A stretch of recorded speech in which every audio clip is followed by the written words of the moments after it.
Evo, Svjetski dan žaba danas okupio je puno posjetitelja, o čemu je riječ? Pa da, evo, Svjetski dan žaba obilježava se od 2009. godine. Mi u Zoološkom vrtu ga obilježavamo zadnjih 6 godina. Ono što je bitno naglasiti, to je pod kampanjom EAZE, a to je Europska zajednica akvarija i zooloških vrtova, Wetlands for Life, znači zaštita močvarnih područja, odnosno ne samo žaba, već i svih biljaka i životinja iz tih područja. Pa potičemo svijest o zaštiti tih životinja i biljaka, znači kroz edukaciju i interakciju i odraslih, ali naravno prvenstveno djece, ukazujemo, poznajemo upravo njih sa tim kvazima, odnosno sa tim vodenim svijetom koji je u močvarama. Ono što je bitno možda naglasiti, mi imamo osim ovih, ajmo reći, tradicionalnih žaba, imamo i otrovne žabe, znači to su crno-zelena i žutopruga žaba. Oni su od prosinca 2025. godine s nama, dovezli smo ih iz zoološkog vrta u Beču, ali međutim oni kod nas nisu otrovne jer ne jedu alkanoide, pa stoga ni nisu otrovne, ali ovako u prirodi bi bile ako bi pojele takvu vrstu hrane, odnosno hranu koja ima upravo te tvari. Evo, ono što je možda zanimljivo reći, s ovim danom krenula je u rad i naša kompa, znači ovaj dio prvi proljeća radi do 18:30, pošto tako radi Zoološki vrt, kasnije kako bude dan bio duži i radit će naravno, mislim do 20:30 da je zadnje isplovljavanje s ove strane.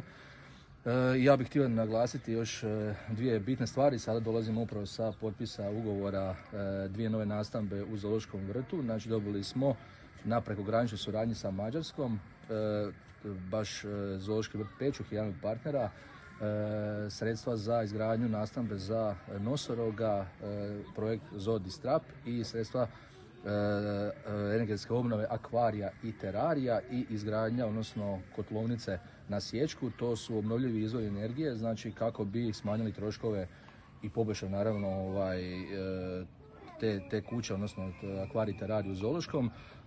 Vrijednost samog projekta za izgradnju nosoroga je 1.200.000 eura, sufinanciranje 85%, a energetska obnova je 450.000 eura.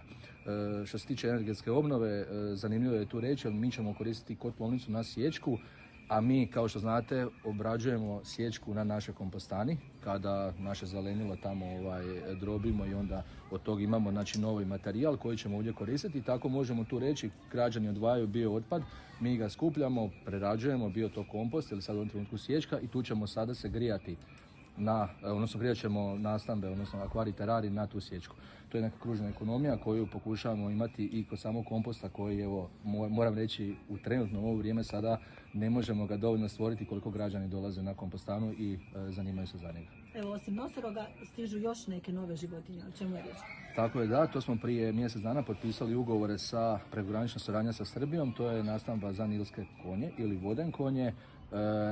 Taj projekt je vrijedan preko 500.000 eura i samim time tu ćemo imati nastambu unutarnju i vanjsku za nilske konje. Imamo već dogovorena 3 nilska konja koja će doći za godinu dana kada nastamba bude gotova. Znači oni će imati tu dovoljno prostora, ali i unutarnji i vanjski bazen kako bi mogli kroz cijeli period godine naši posjetitelji vidjeti te nilske konje i van i unutra. Pa vjerujemo isto za nosorog zasad za godinu dana. Vidjet ćemo, sad je javni natječaj kad budemo izabrali izvođača radova. Projekt traje, mislim, 3 čak godine, tako da, ali mi ćemo biti kao što smo Slavonsko selo završili ranije, tako vjerujemo da ćemo i nastambu za nosoroge završiti. I u trenutku kada steknemo uvjete, kada EAZA provjeri i utvrdi da je sve po pravilima struke za zoološke vrtove i akvarije, tada ćemo i dovesti od nosoroga. Sad koliko ujutro kreće? 8:30.